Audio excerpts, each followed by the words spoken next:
교회는 언제 어떻게 시작이 되었을까요? 교회는 성령님이 오셔서 성령의 강림으로 교회가 시작이 되었습니다. 성령 강림절은 교회가 탄생한 교회의 영적인 생일이라 할 수가 있습니다. 예수님은 십자가에 죽으시고 3일 만에 다시 살아나셨습니다.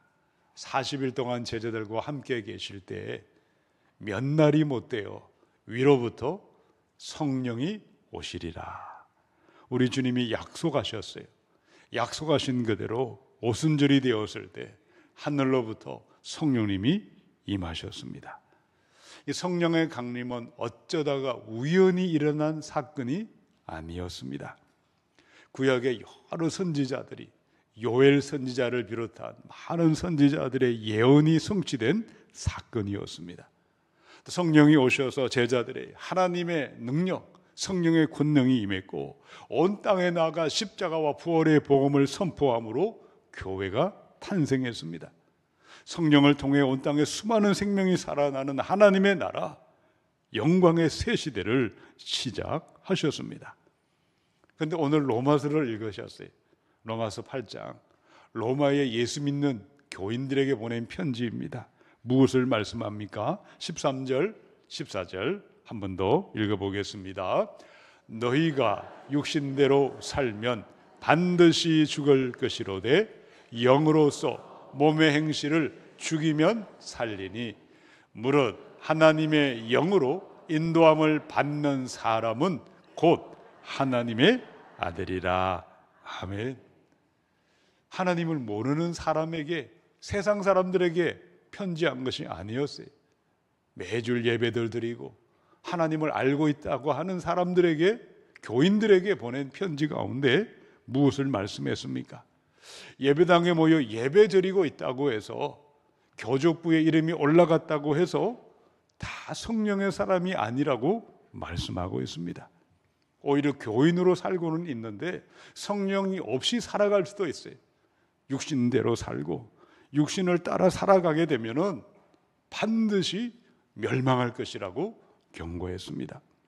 그러나 성령의 사람들이 있다고 말씀했어요. 성령님을 따라서 몸의 행실을 죽이면서 살아가는 사람들이요, 하나님의 영 성령님의 인도함을 받는 아들이요 딸들이 있다고 말씀했습니다. 오순절의 성령 강림의 축복은 온 세상 만민을 살아나게 하는 것이요, 온 땅을 축복하는 이 모든 능력은 우리에게 있지 않습니다. 성령의 능력에 달려 있는 것입니다. 성령이 임할 때, 성령의 충만을 받을 때 성령의 사람은 하나님의 아들이요 딸에 대한 권세가 임하고 그 한 사람 한 사람을 통해 이 땅에 가득한 죽음과 미혹과 더러운 귀신의 영은 쫓겨날 것입니다. 가정은 살아나고 자녀가 살아나고 주님의 교회는 흥왕할 것이고 대한민국과 온 세상 열방 가운데 하나님의 나라, 영광으로 충만한 새로운 나라가 세워지게 됨을 믿으시기 바랍니다. 오늘의 주제 말씀입니다. 함께 선포하겠습니다. 성령의 사람, 하나님의 자녀가 되어 온 땅을 축복하고 주님만을 높여 드리겠습니다. 아멘. 성령 강림절입니다. 의미 없는 하나의 또 예배가 아니라, 그저 형식적인 예배가 아니라 성령의 사람이 되시고 아들이 되고 딸이 되어서 온 땅을 축복하며 하나님의 나라, 하나님의 영광을 향해 함께 나아갈 수 있기를 축원합니다. 성령의 사람이 되어 어떻게 온 땅에 복이 되는 삶을 살아갈 수 있겠습니까? 첫 번째 말씀 15절을 읽어보겠습니다. 너희는 다시 무서워하는 종의 영을 받지 아니하고 양자의 영을 받았으므로 우리가 아빠 아버지라고 부르짖느니라. 아멘. 이 성령의 사람은 어떤 사람들일까요? 하나님의 영, 예수님의 영, 성령으로 인도함을 받고 살아가는 것입니다. 어떻게 인도함을 받을 것이라고 방법을 말씀했습니까? 아빠, 아버지라고 부르짖고 기도함으로 성령의 인도함을 받게 되어 있는 것입니다. 이 부르짖다, 아빠 아버지라 부르짖는다는 것은 시제를 기억하시기 바랍니다. 어떤 시제이죠? 현재 진행 시제로 되어 있습니다. 어쩌다 한번 다급할 때, 필요할 때 그때만 잠깐 반짝 기도하고 그때만 부르짖고 또 마음대로 사는 것을 의미하지 않습니다. 시간마다 순간순간마다 아빠 아버지라 부르짖고 기도함으로 성령의 인도함을 받고 살아가는 것이 습관이 되고 체질이 되어 있는 사람들입니다.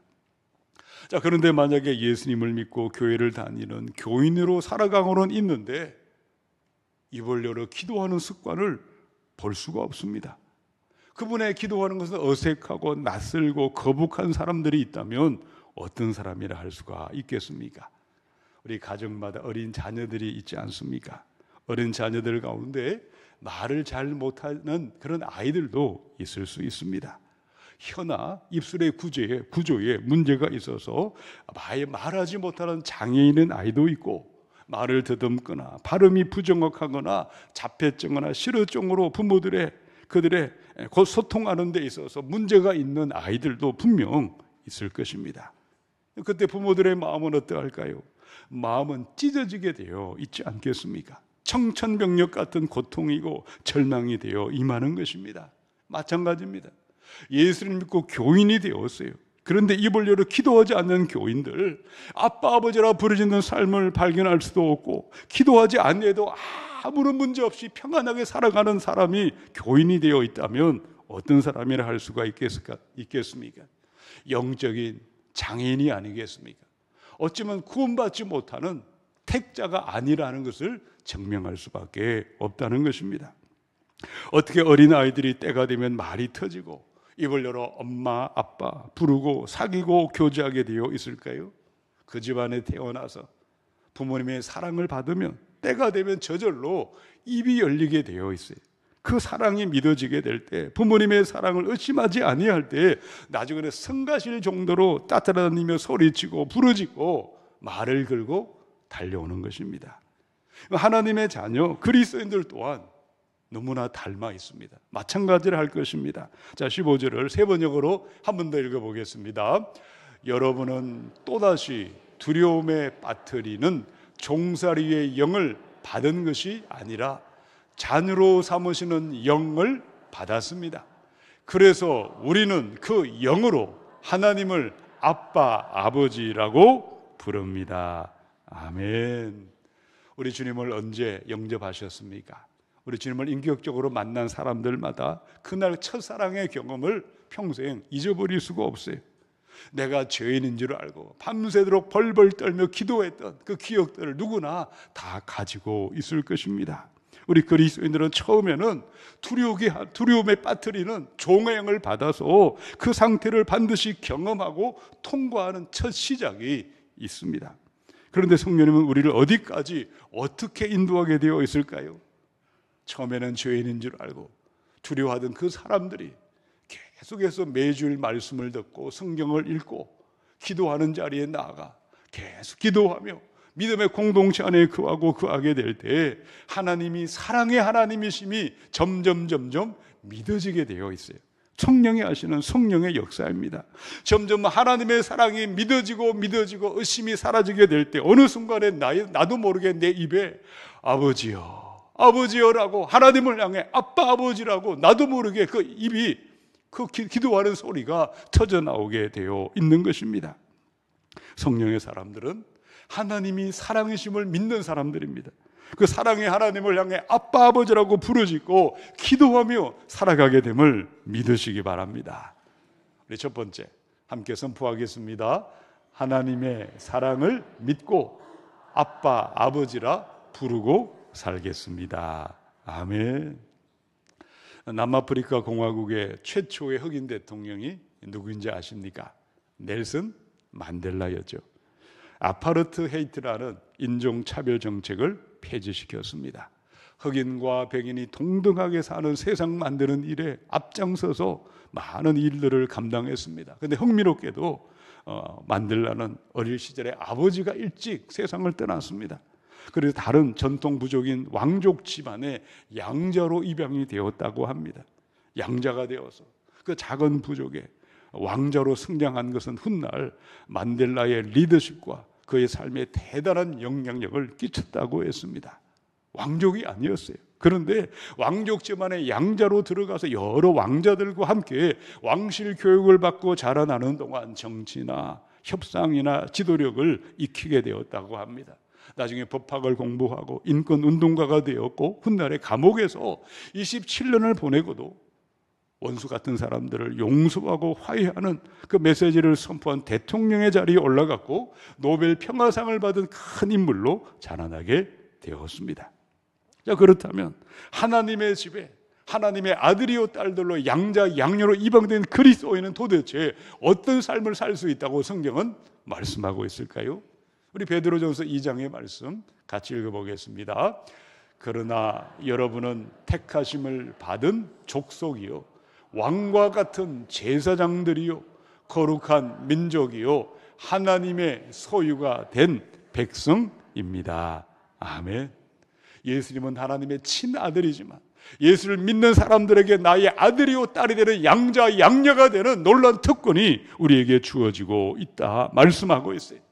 하나님을 향해 아빠 아버지라고 부르짖고 친밀하며 살아갈 때에 택함 받은 족속이 되어 왕같은 제사장이 되어서 온 땅을 축복하는 위대한 사명자로 나타나게 될 줄로 믿습니다.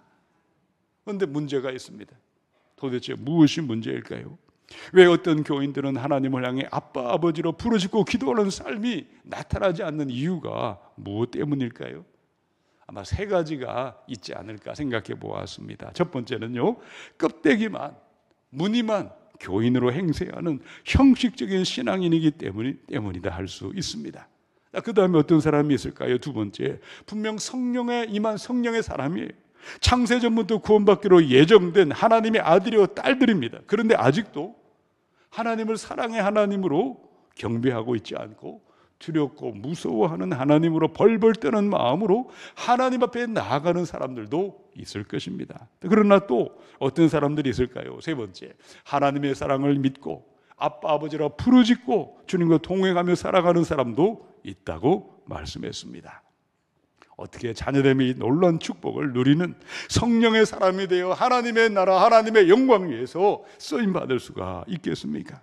여러분, 처음부터 예수를 믿고 하나님의 사랑을 확신하고 믿고 붙드는 사람들은 별로 없습니다. 그런데 계속해서 믿음의 공동체 안에 거할 때에 순전한 마음을 붙들고 말씀을 날마다 듣고 또 들을 때에 진실한 마음으로 기도하는 삶을 계속할 때에 믿음의 공동체 안에 형제들의 사랑을 받고 사랑하며 살아갈 때에 어느 순간에 그 입에는 나도 모르게 아빠 아버지라 부르짖는 기도의 삶으로 나타나게 될 줄로 믿습니다. 하나님은 사랑이십니다. 사랑의 하나님, 아들을 십자가에 내어주기까지 우리를 사랑하시는 사랑의 하나님이십니다. 하나님의 사랑을 믿으시기 바랍니다. 항상 하나님의 사랑 안에 거하시기 바랍니다. 입을 열어 아빠 아버지라 부르짖고 기도하는 자녀됨의 축복을 누리시고 온 땅에 하나님의 영광만을 높여드리시기를 축원합니다. 두 번째 말씀 16절을 같이 읽어보겠습니다. 성령이 친히 우리의 영과 더불어 우리가 하나님의 자녀인 것을 정언하시나니. 아멘. 바로 오늘입니다. 오순절 날에 하늘로부터 급하고 강한 바람 같은 소리가 귀에 들려왔어요. 그들이 앉은 온 집에 불의 혀처럼 갈라지는 것이 각 사람의 머리 위에 보이기 시작했습니다. 하나씩 하나씩 임하였을 때에 모두 성령의 충만을 받아 성령의 말하게 하심을 따라 각 나라와 족속의 박언을 가지고 말하기를 시작을 했어요. 성령이 임했을 때 성령 받은 사람들이 선포했던 결론과 본질과 핵심은 무엇이었습니까? 예수는 그리스도십니다. 죽으시고 살아난 구원의 하나님이십니다. 우리 주님을 예수님이 하나님 되심을 선포하고 있었어요. 더 나아가 누구든지 예수를 믿을 때 모든 죄를 사하시고 천국의 영생을 선물로 주신다는 놀라운 약속, 최고의 약속을 선포하셨는데 더 놀라운 축복의 말씀은 오늘 16절의 말씀이에요. 16절 읽어보겠습니다. 바로 그때에 그 성령이 우리의 영과 함께 우리가 하나님의 자녀임을 증언하십니다. 아멘. 세상에 어떤 종교에서도 그들이 경배하는 신이 그들의 아버지가 된다, 그들은 그 신의 아들이고 딸이 된다고 가르치고 있는 종교는 찾아볼 수가 없어요. 근데 복음은 무엇이고 무엇을 선포하고 있습니까?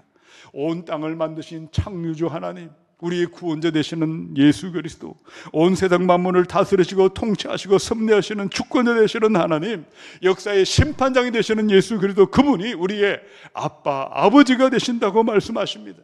하나님의 사람마다 아들이 되고 딸이 되는 놀라운 자녀됨의 권세가 우리 가운데 임하게 된다고 성경은 약속하고 있습니다.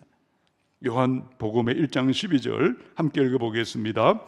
영접하는 자, 곧 그 이름을 믿는 자들에게는 하나님의 자녀가 되는 권세를 주셨으니. 아멘.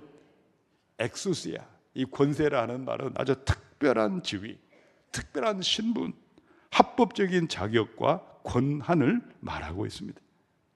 우리가 예수님을 믿고 하나님을 경배할 때에, 예수님은 하나님의 친아들이지만 저와 여러분은 하나님의 양자요 양녀로, 참된 자식으로, 자녀로 입양되는 것이고, 주님의 모든 영적인 특권과 모든 유산을 동일하게 누리게 된다고 말씀하는 것입니다. 과연 이 사실이 여러분은 믿어지십니까? 너무도 놀랍지 않습니까? 감당하기 힘든 엄청난 축복의 말씀을 성경은 약속하고 있습니다. 근데 더 놀라운 사실은 많은 교인들은 이 말씀을 그대로, 액면 그대로 받아들이려고 하지 않습니다. 아니, 어떻게 그런 일이 있을 수 있습니까? 듣기 좋으라고 좋게 말하는 것이 아닙니까? 그래서 어떻게 믿을 수 있냐고 받아들이지 않는 많은 사람들을 보게 되어 있습니다. 여러분은 어떠하십니까? 성령의 사람마다 성령이 임해서 한때에 주님을 높이는 일에 잠시 쓰임받다가 나중에는 용도 폐기해버리거나 종이나 노예로 취급하지 아니하십니다. 하나님의 아들, 딸이 되는 권세, 자녀됨의 권세, 놀라운 권세가 약속대로 우리의 삶에 임하게 됨을 믿으시기 바랍니다. 요한복음 8장에 보시면 어찌하여 내 말을 깨닫지 못하느냐? 이는 내 말을 들을 줄 알지 못함이로다. 너희는 너희 아비 마귀에게서 났으니 너희 아비의 욕심대로 너희도 행하고자 하느니라. 그는 처음부터 살인한 자요, 진리가 그 속에 없으므로 진리에 서지 못하고 거짓을 말할 때마다 제 것으로 말하나니 이는 그가 거짓말쟁이요 거짓의 아비가 되었음이라. 왜 사람들은 약속하신 대로 성령의 사람들이 되어 하나님의 아들이 되고 딸이 되는 자녀됨의 권세, 위대한 권세를 받고 권세를 누리고 온 땅을 축복하는 삶을 살아가지 못하는 이유가 도대체 무엇 때문이라고 말씀하고 있습니까? 성령이 계시지만 악령도 있습니다. 귀신의 영, 어둠의 영, 거짓의 영, 사단 마귀가 활동하고 있기 때문입니다. 마귀는 어떤 존재요? 왜? 그들은 목적은 도대체 무엇이겠습니까? 십자가와 부활의 복음이 선포되어도 들으려 하지 않습니다. 하찮게 여깁니다. 그들의 마음을 혼미시켜버리고 있습니다. 무엇보다도 자녀됨의 권세를 조롱하고 불신하고 의심하고 믿지 못하도록 부추기고 있는 것입니다. 너 그러고도 예수쟁이냐? 너 그렇게 사는데 천국 가겠느냐? 자녀됨의 권세는 무슨 권세? 너의 주제나 알아라 라고 우리를 공격하고 있습니다. 그래서 오늘의 말씀, 우리가 하나님의 자녀의 권세를 누리고 온 땅을 축복하는 위대한 삶이 있음을 약속하고 있는 것입니다. 우리 함께 두 번째 선포하도록 하겠습니다. 성령이 역사하는 곳에 있을 때 자녀됨의 복을 누릴 수 있습니다. 아멘. 여러분, 성령님은 오순절 날이 되어서 주님의 약속의 말씀을 듣고 예루살렘을 떠나지 않고 함께 모여 기도하는 현장에 모여있던 공동체 가운데 성령님께서 임하셨어요. 지금도 마찬가지입니다. 성령이 운행하는 곳에 거할 때에 하나님의 자녀됨의 권세를 누리게 하시고 그 믿음은 점점 견고하게 만들어 주십니다. 성령이 운행하는 곳에 거할 때에 마귀가 주는 두려움과 걱정의심과 온갖 불신앙을 내어 쫓게 되도록 역사하고 있는 것입니다. 저는 지난 6월 3일 화요일부터 어제 6월 7일 토요일까지 우리 자연교회 41명의 단기 선교팀과 함께 후쿠오카에 바로 비전 트립을 다녀왔습니다. 후쿠오카에 있는 5개 한인교회를 방문했습니다. 너무나 열악하게 목회하시는 그 선교 현장에서 한국인 선교사님들을 위로하고 격려하고 기도하고 함께 했습니다. 또 그 인근에 위치한 공민관, 우리로 말하면 지역 주민들이 모이는 회관 같은 곳을 방문하고 그곳에서 여러 주민들 앞에서 또 그리고 노인 요양원을 방문하고 약 6, 70명이 모인 그곳에서 핸드벨을 공연하고 또 모든 곡을 공연하고 기타나 우쿨렐레 공연과 찬양으로 그분들을 만나고 돌아왔습니다. 그럼 자연교회 비전 트립에 참가한 그분들, 우리 모두 자연교회 성도들을 대표해서 자연교회 이름으로 그곳을 방문하고 찬양하고 일본인들을 만나고 돌아왔습니다. 여러분이 만약 그 현장에 내가 함께 있었다고 한번 상상해 보시기 바랍니다. 어떠할까요? 말도 다르고 문화도 다르고 모든 환경이 낯설고 서툴렀지만 그곳은 성령이 운행하는 현장이었어요. 한 생명을 찾아가고 한 생명을 축복하고 그들에게 복음을 전하고 사랑으로 다가가는 성령의 역사하는 곳에 머물러 있을 때에 성령이 주는 기쁨과 감사와 생명과 평안이 우리의 삶에 나타나게 될 줄로 믿습니다. 여러분, 성령이 운행하는 곳에 머물러 계시기 바랍니다. 성령이 운행하는 현장에 함께 할 때에 하나님의 아들이요 딸이 되는 자녀됨의 권세가 성령이 우리 안에 확정시켜 주시고 믿게 되고 더욱더 견고한 믿음으로 나타나게 될 줄로 믿습니다. 6월의 두 번째 주일입니다.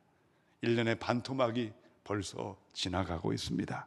남은 시간들을, 남은 세월들을 계수해 보시고 내가 지난 6개월의 시간들 어디에 머물렀고 무엇에 내 마음이 있었는지, 나의 남은 시간들 하나님의 영이 운행하는 곳에 머물러 계셔서, 성령의 역사하는 곳에 머물러 계셔서 자녀됨의 복을 누리시고 온 땅에 하나님의 영광만을 높여드릴 수 있기를 축원합니다. 세 번째 말씀 17절 읽겠습니다. 자녀이면 또한 상속자 곧 하나님의 상속자요 그리스도와 함께한 상속자니 우리가 그와 함께 영광을 받기 위하여 고난도 함께 받아야 할 것이니라. 아멘. 오늘은 성령 강림절입니다. 왜 성령이 사람이 되어야 할까요? 왜 성령을 받아 자녀됨의 권세를 누리고 아빠 아버지라 부르짖고 기도하며 온 땅을 축복하며 살아가야 하는 이유가 도대체 무엇일까요? 오늘 17절을 보면 자녀로 살 때에 자녀됨의 복을 누리게 하시고 그 권세 가운데 살 때에 무엇이 있다고 약속하고 있습니까? 우리 세 번째 선포하겠습니다. 하나님의 자녀로 살 때 찬란한 하늘 영광이 있습니다. 아멘. 우리 아들, 딸들은 우리 부모님들의 땅이나 기업이나 재산이나 재물을 언젠가 상속받게 되어 있어요. 이 대한민국은 상속세가 참 많다고 합니다. 근데 하나님의 아들, 딸들도 마찬가지예요. 하나님의 아들, 딸들도 언젠가 하늘나라에 들어갈 때 영원한 상급과 하늘의 영광을 상속받는 놀라운 복이 우리 가운데 있음을 믿으시기 바랍니다. 자, 이 놀라운 하늘의 축복과 영원한 상급은 어떤 사람에게 나타나리라 약속하셨습니까? 17절 세 번역으로 읽겠습니다. 자녀이면 상속자이기도 합니다. 우리가 그리스도와 함께 영광을 받으려고 그와 함께 고난을 받으면 우리는 하나님이 정하신 상속자요 그리스도와 더불어 공동 상속자입니다. 아멘. 이 땅에는 바르고 순전한 복음도 있지만 바르지 못한 잘못된 복음도 얼마나 많은지 모릅니다. 거짓된 복음의 특징은 무엇입니까? 예수 믿으면 걱정도 없고, 예수 믿으면 질병도 없고, 예수 믿으면 환난도 없고, 모든 것이 다 잘 된다. 기복적인 신앙으로 바로 거짓된 복음이 이 땅에 만연해져 가고 자신만을 위해서 이기적인 삶으로 총교 생활하는 말세지말을 우리는 살아가고 있습니다.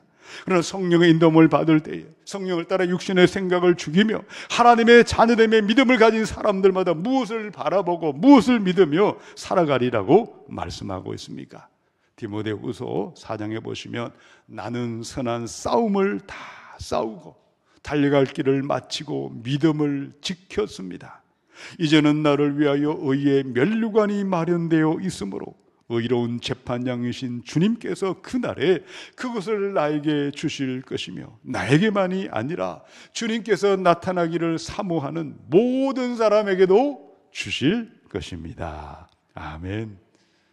하나님의 아들이요 딸이라는 자녀됨의 확신을 가진 사람들은 어떻게 자신의 삶을 살아가게 되어 있을까요? 세상의 가치관과 세상의 방식대로, 이 땅에 수많은 사람들이 사는 방식대로 살아가고 싶어도 살아갈 수가 없는 사람들입니다. 세상은 어떻게 살아갑니까? 더 많은 돈과 물질과 쾌락과 성공과 자신만을 위해서 그들은 살아가고 있는 세상입니다. 오늘날 많은 청소년들에게 장래 희망이 무엇인지 한번 물어보시기 바랍니다. 유명한 연예인이 되기 원합니다. 탁월한 운동선수가 되기를 원합니다. 성공한 기업가가 되기를 원합니다. 그곳에 그들이 원하는 돈과 명예와 세상 자랑, 세상 영광이 있다고 믿고 있기 때문일 것입니다. 그러나 풀은 마릅니다. 꽃은 시듭니다. 인간의 연수는 70이라고 했어요. 강건해도 80이라고 했습니다. 바람처럼 날아갈 것이라고 말씀했습니다. 언젠가 죽음이 손짓할 것이요, 육의 몸을 벗고 영원한 그리스도의 심판대 앞에 서게 되어 있는 것입니다. 그날이 오면, 마지막 그때가 되면 어떤 사람들이 가장 복되고 복된 사람이요, 가장 지혜로운 삶을 살았고 찬란한 영광 가운데 나타나리라고 말씀하고 있습니까? 저를 따라 한번 선포하겠습니다. 하늘 영광을 바라보고 복음과 함께 고난 받겠습니다. 아멘. 6월 6일 목요일은 현충일이죠. 일본의 우리 단기 선교팀들은 나가사키에 있는 순교지를 돌아보는 시간이 있었습니다. 이미 17세기 일본 땅에는 복음이 왕성하게 전파되어 있었습니다. 당시 약 30만 명이 순교의 피를 흘렸다고 합니다. 오무라라는 아름다운 해안 도시에 바로 호코바루라는 순교지를 찾아갔습니다.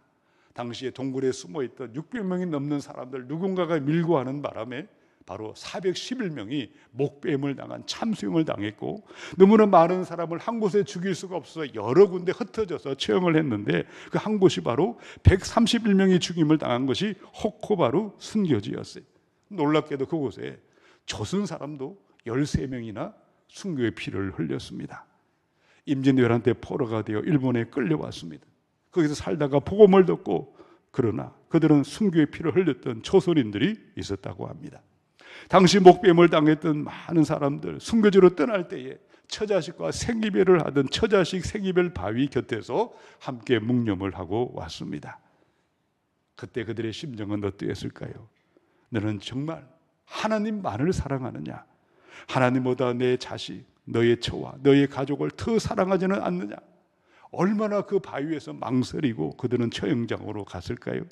당시 기독교인들을 처형하던 일본 사람들은, 저들은 목을 베어도 다시 살아난다 하더라, 부활한다 하더라, 그 말을 듣고 혹시나 살아날까 봐 무덤을 만들 때에 만약 살아나더라도 목이 따로 있고 몸통이 따로 있으면 부활해도 소용이 없다 생각을 하고, 기독교인들의 머리만을 모아둔 매장지가 있었고 500m 더 가야만 몸통만을 모아둔 매장지에 가서도 함께 기도하고 왔습니다. 나는 과연 부활의 신앙을 가진 사람인지, 죽은 자의 부활을 믿는 사람인지, 영원한 하나님 나라를 바라보고 사는 사람인지를 되돌아보도록 만드셨습니다. 베드로전서 4장의 말씀 함께 읽어보겠습니다.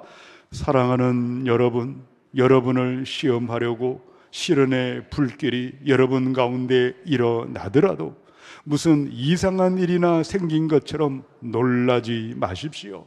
그만큼 여러분은 그리스도의 고난에 동참하는 것이니 기뻐하십시오. 그러면 그의 영광이 나타날 때에 여러분은 또한 기뻐 뛰며 즐거워하게 될 것입니다. 아멘. 유한한 세상 나라가 아니라 하나님의 나라를 바라보시기 바랍니다. 새하늘 새 땅을 바라보시기 바랍니다. 우리 주님 다시 오시고 속히 오신다고 말씀하셨습니다. 만왕의 왕이시오 영원한 하늘의 재판장이 내려오십니다.